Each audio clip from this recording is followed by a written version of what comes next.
Definisi sosiologi klasik. Teori sosiologi klasik muncul di periode awal ketika ilmu sosial mulai dilibatkan dalam memecahkan permasalahan. Teori sosiologi klasik adalah sebuah studi sistematis tentang masyarakat dan kehidupan sosial pada periode paling awal.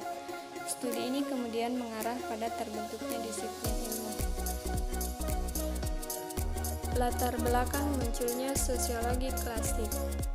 Munculnya sosiologi klasik dipengaruhi oleh perubahan besar dalam masyarakat Eropa pada abad ke-18 dan 19, khususnya sebagai akibat dari revolusi industri dan revolusi Prancis.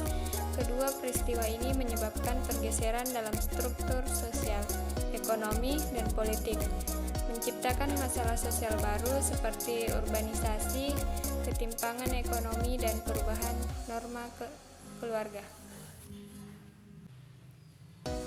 Tokoh-tokoh sosiologi klasik awal antara lain: yang pertama Auguste Comte, yang kedua Émile Durkheim, yang ketiga Karl Marx, yang keempat Max Weber, dan yang kelima Herbert Spencer. Berikut adalah beberapa tokoh dan teori utama dalam sosiologi klasik. Tokoh sosiologi yang pertama yakni Auguste Comte. Auguste Comte dikenal sebagai bapak sosiologi.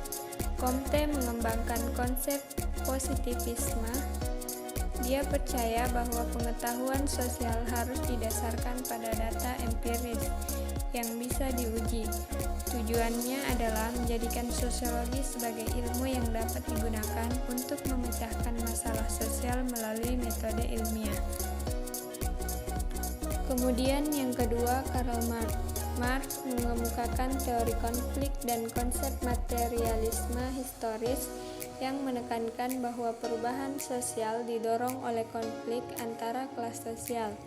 Dia melihat adanya eksploitasi kelas pekerja, proletariat oleh kelas penguasa borjuis, yang pada akhirnya mengarah pada perubahan sosial.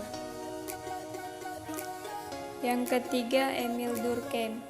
Durkheim menekankan pada konsep solidaritas sosial dan mengembangkan teori fungsi sosial. Ia membedakan dua jenis solidaritas, yaitu mekanik dan organik, yang mencerminkan perbedaan dalam integrasi masyarakat tradisional dan modern. Teorinya tentang anomi juga penting dalam memahami disfungsi sosial. Yang keempat, Max Weber. Weber dikenal dengan konsep rasionalisasi dan teori tindakan sosial. Dia meneliti bagaimana nilai-nilai budaya, agama, dan etika kerja, terutama dalam Protestanisme.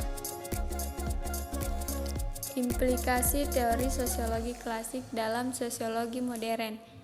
Teori sosiologi modern memperkaya pandangan klasik ini dengan memperkenalkan analisis terhadap fenomena seperti kapitalisme global, globalisasi, dan individualisasi yang kini semakin relevan.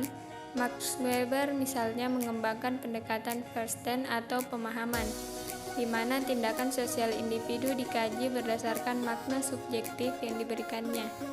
Ini sangat mempengaruhi teori tindakan dan analisis mikro dan sosiologi modern.